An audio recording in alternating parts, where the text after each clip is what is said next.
السلام عليكم ورحمة الله تعالى وبركاته. معكم إلهام قناة مطبخ أمي. أنا مرحبا بكم معايا مرة أخرى في وصفة جديدة وفيديو جديد إن شاء الله. وصفة اليوم غيكونوا هما عبارة على واحد لي طاغطوليط اللي هما غادا نعدلوهم ديال قطيان حاجة وصافي. المهم دي طاغطوليط صغارين اللي حنايا غنستعملوا فيهم واحد العجينة اللي كتصلح نعملوا بها الملح والحلو في نفس الوقت.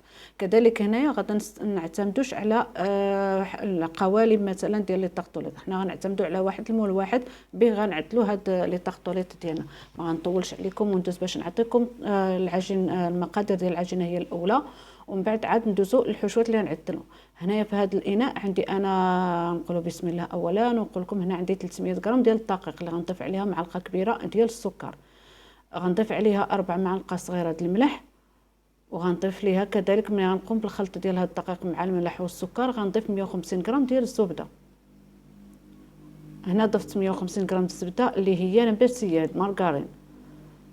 غادا نقوم بالخلطه ديال هاد الزبده مع الدقيق حتى يترمل لينا داك الدقيق. المهم حنا كنقولوا بحال كنبسوا داك الدقيق كامل، يعني حتى تمتزج الزبده مع الدقيق حتى تصبح بهذا الشكل هذا مرمل. من بعد عاد غنضيف ليه المواد الاخرى. فاحنا من بعد ما كنحصلوا على هذا الدقيق هذا، من بعد ما كيصبح لينا يعني مرمل كامل، غنضيف حبه بيض. فهنايا الحبه البيض اللي غضفتها انا هي حبه كبيره، فبالتالي هنا العجين هذا النوعيه الدقيق عندي غادي يعتمد على هذه البيضه هذه زائد 4 كاس ديال، مثلا حنا كنعبروا بالكاس العنبه عفوا غادي ناخذوا فقط 4 كاس ديال الماء. يعني بالمقدار الملعقه غيدخل لكم 4 المعالق كبارين. من بعد ما غنمزج هذيك الحبات البيض مع الدقيق اللي هو فيه الزبده، غادا داك الساعه انا كنمزج وكنشوف القياس ديال العجين باليد ديالي، يعني شحال كميه الماء اللي غتدخلها. فهنا انا دخلت ليا 4 المعالق كبار، يعني 4 كاس ديال بالقياس الكاس العنبه. بعد ما كنجمع العجين ديالي كامله غنعملها في واحد الكاس بلاستيكي وغنعملها في النبيره. هنا انا غنعملها في النبيره على ما نوجد الحشوه اللي غنستعمل.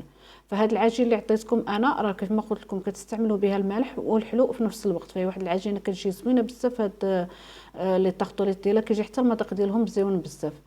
انا غنخليها، انا تقريبا عملتها في الكونجيلاتور، غادا نخليها واحد 10 دقائق. ومن بعد فاش جبتها انا غادا نشكل هذوك لي طاغطوليط ديالنا. هنايا انا قلت لكم ماشي بالضروري يكون عندنا قوالب ديال لي طاغطوليط باش نعدلوهم، فالانسان مره كيتشاهد المسائل هذه وكتجبر الاغلبيه ما تيكونش مثلا موجود لي طاغطوليط، ولا كانوا تيكونوا بواحد الكميه قليله. فبعض المره الله يحسن العوار، كاين بعض العائلات اللي مثلا تيكون الوليدات بزايد وتيكون مثلا العائله كتكون كبيره، فبالتالي ملي غتبغى المراه يعني تسكد، يعني اي ربات بيت تبغى تسكد هاد المحات على هاد التشكيلات هادو، فهي خصها ضروري ما يكون عندها هاد القوالب ديال الطاغطوليط يعني واحد الكميه عدد كبير. فهنايا اللي غنحتاجو هو مول واحد، انا غادا نوريه لكم. انا خديت العجين من بعد ما بسطته، خديت واحد الاطار اللي هو دائري، هذا هو المول اللي غنعتمدوا عليه. حنا غناخذوا فقط المول ديال لي كاب كيك عليهم غنعتمدوا. فغنقطع هذوك بداك واحد السيركل ديال 8 سنتيم، وغادا نحط العجينه على المول ديال لي كاب كيك، يعني كنقلبوه وكنعدلوهم هكا، كنبسطوا العجينه عليه مزيان. ففي حالتي الا بغيتوهم يجيوكم غارقين بزاف، يعني تهبط العجين حتى لتحت، فانتم غتعتمدوا على واحد الاطار الدائري اللي يكون ديال 10 سنتيم، هو اللي غيقدر يعطيكم واحد الدائره يعني ديال العجين اللي تقدر تهبط لكم حتى الاسفل، يعني تيجيكم لي طاغطوليط كبارين. فهاد لي طاغطوليط هادو راه غادي يجيو صغيورين، يعني ميني طاغطوليط، ماشي راه زعما كبارين غادي يكونوا، راه غير صغارين كيجيو. ولكن المهم هادو هما لي طاغطوليط ديال الديباناج مثلا ديال قضيان حاجه الانسان كيعملهم باش كيسهل على راسو وكيقضي باش ما كان اللي عنده في الدار. الاهم حاجه هو الانسان يعمل واحد الحاجه اللي تفرح وليداتو، واللي غادي مثلا يحطها في العشيه هيدا مع ياتاي ولا مع قهوه. المهم كيستعمل الانسان داكشي على حسب الجهد ديالو والمجهود اللي الموجود اللي عنده. فهذيك كمجرد فكره عطيتها لكم باش الانسان لا بغى يعمل شي حاجه ماشي بالضروري يكون عندنا القوالب.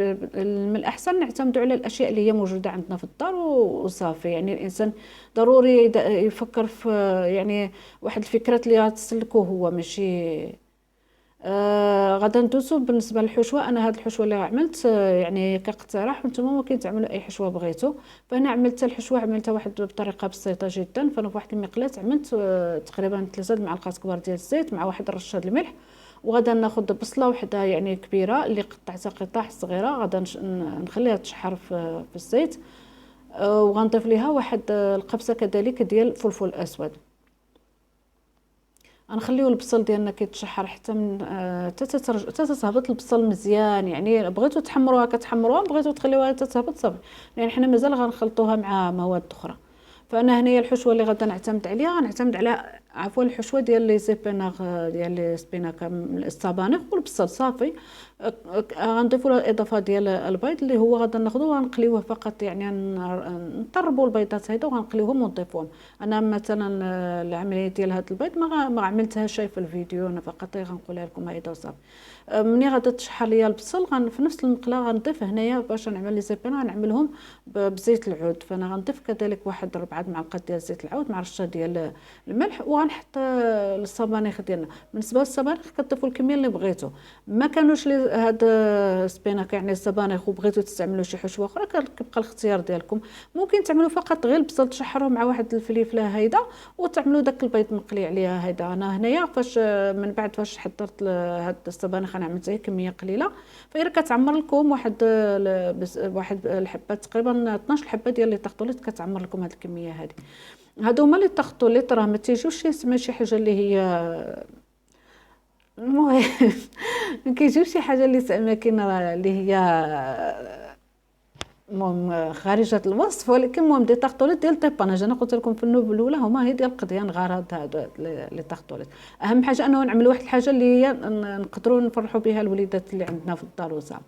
بالنسبه للحشوه انا قلت لكم خلطت هذاك البصل اللي شحرتها مع هذاك السبيناكا فاش وجدات، وضفت وخديت 3 البيضات اللي انا طربتهم مزيان عملتهم في المقله نيت في نفس اللي عملت فيها هاد السبانخ، وقليتهم هيدا يعني على ما تقلاو لي هذا. ومن بعد يعني حركتهم باش عفوا يجونا قطع صغارين، ضفتهم مع هذا وغنعمروا بها هاد لي طاغطوليط. واعتمدت على الجبن هنا ديال موتزاريلا، يمكن لكم تعتمدوا نتوما على اي جبن بغيتو.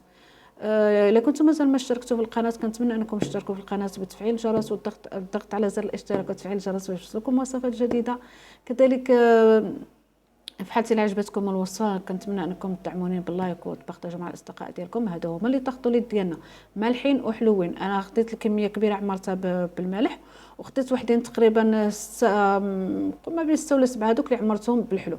فهنايا هاد العجين هذا انا كما قلت لكم كلكم استعملوا لها اللي بغيتو. بالنسبه للطاغطوليط اللي هما حلوين فانا ما يعني قلت بلا ما نطول عليكم الفيديو ما شاركتهمش معكم. فهنا اعتمدت انا على لا كريم باتيسير بالشوكولا وقطع ديال لي فريز اللي رشيتهم بشويه السكر كلاصي لحقاش تسالي ليه هذاك الناباج. حتى الا بغيتو نتوما دهنوهم باش يجيو غير بغيون كتعملوا ناباج او لا تعملوا المربى هيدا. فانا رشيتهم غير بالسكر كلاصي وصافي. كنتمنى ان الوصفه اليوم تعجبكم ان شاء الله وجربوها في الديور ديالكم. هذا كاقتراح بسيط جدا باش الانسان ماشي بالضروري يكونوا عنده القوالب ديال لي طاغطوليط باش يعدلهم، والانسان ملي يكون عنده مثلا شي ضيف ويعتمد على شي حاجه اللي زايده داك الساعه راه كان بامكانه يشريهم راه غيشريهم. شكرا لكم على المشاهده. هادو هما لي طاغطوليط هادو مالحين والحلوين، ونتمنى ان الوصفه اليوم تعجبكم. شكرا على المشاهده ونخليكم على خير ونتلاقاو ان شاء الله في فيديو جديد ووصفه جديده. الى اللقاء.